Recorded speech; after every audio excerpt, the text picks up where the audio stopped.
Hello everyone, I'm Milo and welcome to my town. And welcome to a bit of an update video to the Pokemon video that I made some days ago about the integration of Pokemon Go and Pokemon Scarlet and Violet and all of what that entailed. Ever since then there's been some, I guess, new information you could say. There were some things about it, so I wanted to just give a brief update on it.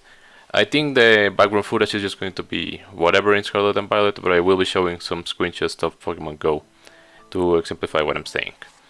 So first than nothing, as I showed in my previous video, there were some issues when transferring the postcard that I had. After reading some of the comments that people had left and seeing different things online, it seems like Android users were the ones that were struggling with this the most. I have Android myself. I have some friends that have iPhone and they told me that they could do it perfectly, they didn't have any issues.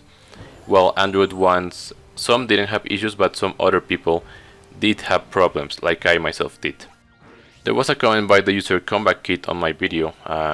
Big shoutouts to him or them. He said that it might be the Bluetooth that's messing up because the Switch uses a terrible protocol or something. So he suggested to unlink any Bluetooth devices that you may have had in your phone and then try to transfer. Something that I didn't entirely mention because I wasn't even sure about it in my video is that it doesn't seem like you need Bluetooth on your phone to send the postcard. And I know because I have already done it several times. I have Bluetooth off and I've sent the postcard. I'm not exactly sure how it's actually arriving, but I know it is. But anyway, what they suggested was unlink any devices. I don't really use Bluetooth with my phone all that much. I had like some speaker that I might have paired accidentally because I don't really use any Bluetooth speakers myself. And I had the Switch listed on my pair devices.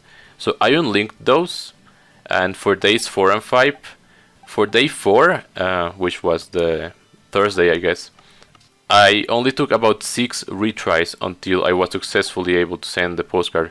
The previous days it took me way too long. And on day 5, which is today, I'm hoping I'm gonna put up this on the Friday, I was actually able to send it first try. I was impressed. So I don't know if there were indeed some issues on the side of Niantic that they may have fixed, or it's just this Bluetooth fix. So if you're still facing issues, I recommend you do this.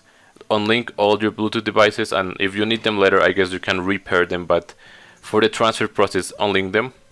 It would appear that you do not need to have Bluetooth enabled on your phone to send the postcard. You can try to have it if you want, but as I said, I have personally had it off and I've been able to send the postcards with no trouble. So that's one part of it, the issues. Now, on the second is some more information about the Golden Lure, as I had discussed at the ending of my video.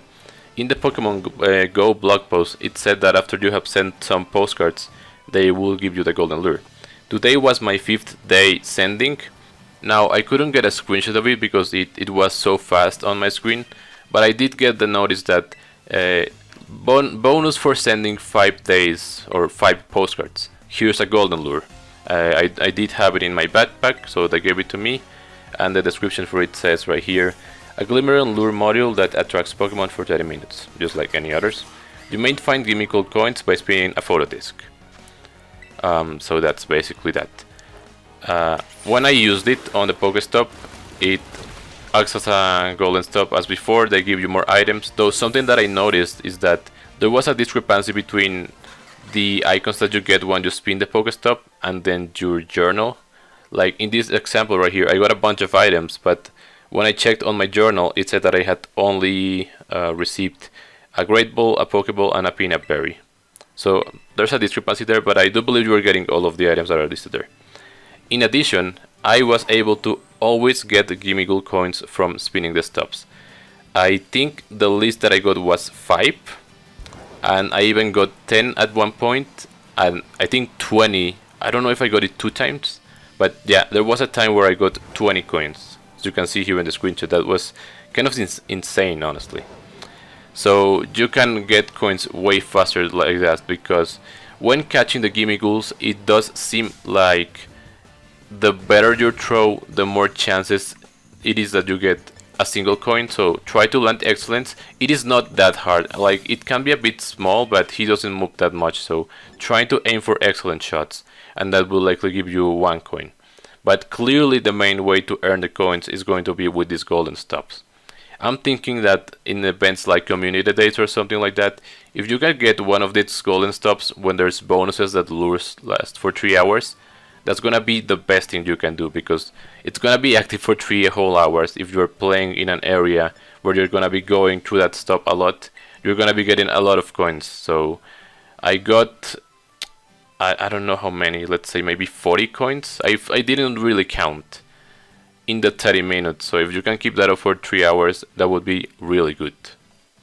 Now, as for the Gimmighoul spawns, as you can see in my screenshots here, I had both the Pokestop active with the lure and the coin back. What they said in the blog that you may find a Gimmighoul from a lured spot, they weren't lying, because I didn't get a single Gimmighoul. Granted, this was just one use, but you would think that maybe it would bring some of the spawns, but no, it didn't really. It didn't bring me any Gimmighouls from the lure, because from the incense, of course, it did. Instead, it was windy weather, so it mainly brought me windy spawns. It brought me Driflims, it brought me Spearows, it brought me P-Dubs, but no Gimmighouls. And I think the last thing that I wanted to just briefly mention and update is that the coin bag has the incense. So I said that roughly every 5 minutes you will get one. That is indeed correct. So you'll be able to catch about 6, because you won't be able to get the last one, because the 5-minute period, basically there's a 5-minute period in between your catch and the next possible spawn. So your last catch will be roughly at the 4-minute mark, from 5 to 4 minutes in the clock remaining. But all of this is if you're standing stationary. If you're, say, at home and doing this, or even in a park, but you're just standing still, you're not really moving, that's how it's going to be. If you actually move around, then it does work like the other instances, where they will attract more spawns more commonly, and there will all be Gimmighouls.